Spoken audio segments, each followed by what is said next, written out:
Be not weary. Trouble is coming, but the Lord made you a warrior saint and equipped you with what you need to deal with it. Weapons of the Spirit and weapons of the mind. My source here is the Apocrypha, which was printed in the original 1611 King James Bible up into the 1880s.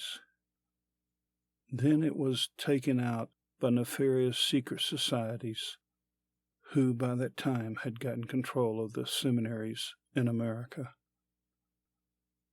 I believe this was done primarily because of one of the books in the Apocrypha called 2nd Esdras.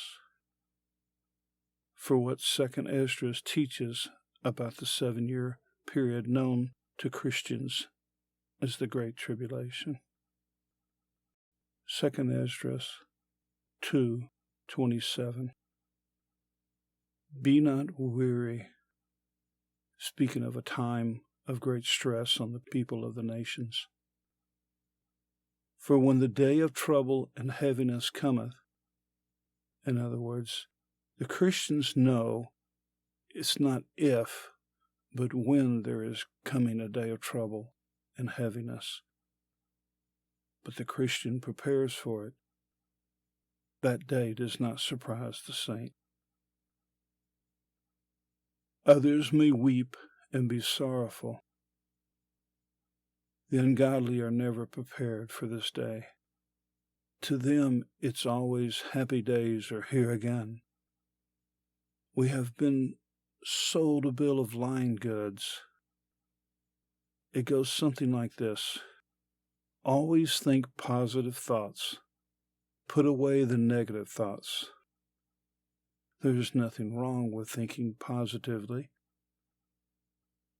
But what we have been told were negative thoughts, which were often just thoughts of reality.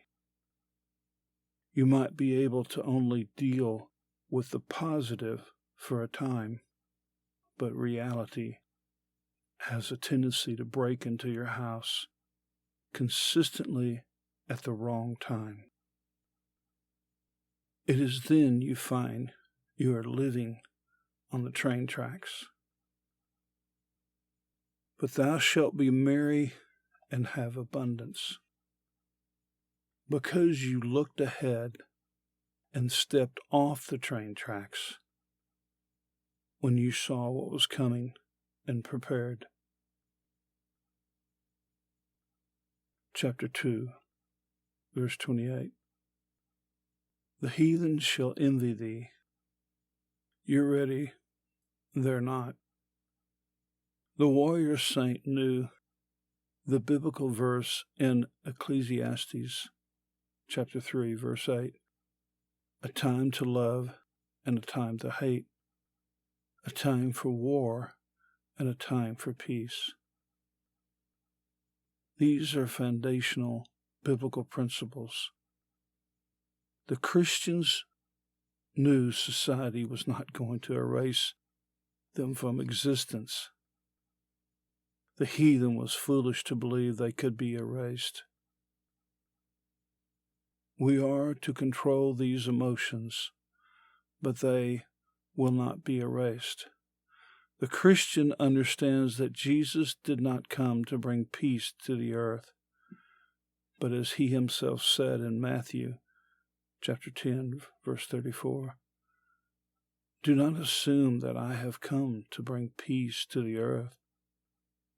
I came not to send peace, but a sword. Why a sword? Because evil won't stop. It just goes into hiding for a while, but eventually it always comes out. But they shall be able to do nothing against thee, saith the Lord. This does not mean that you cannot fall in this conflict, but that your fall is not forever. It has an end.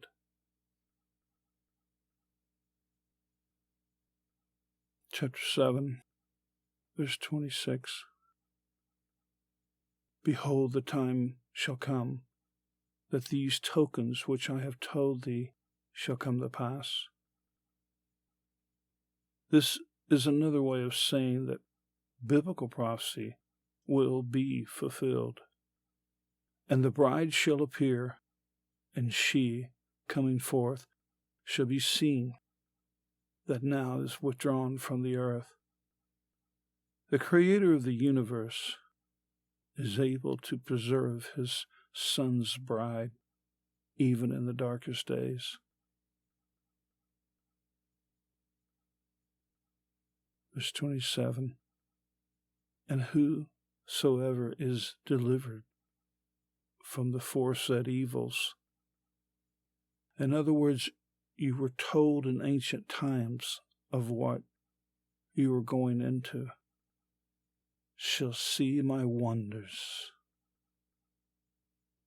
Even as a warrior saint, you're fallen, but redeemed, mine. Even if I told you, could not comprehend what I have waiting for you. This is Bertran Griffey. My prayers are with you.